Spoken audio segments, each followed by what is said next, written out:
sampai di pintu masuk Taman Bunga di Kecamatan Giri Mulya.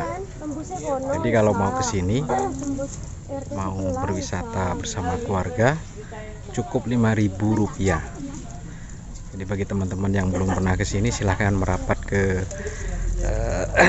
Desa Giri Mulya, Taman Bunga punya Mas Ian.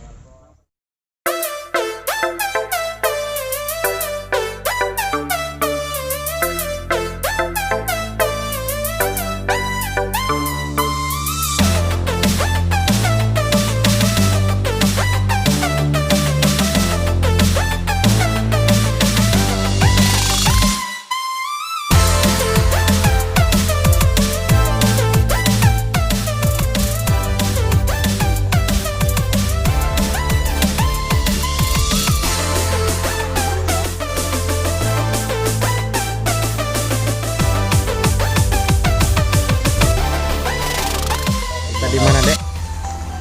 Nggak tahu. Di Taman Bunga. Taman Bunga. Di Giri Mulya. Iya. Iya. Lagi liburan di sini. Tapi hujan. Tapi hujan. Oh. Jadi nggak bisa foto-foto ya, Dek ya? Tapi cantik bunganya nanti.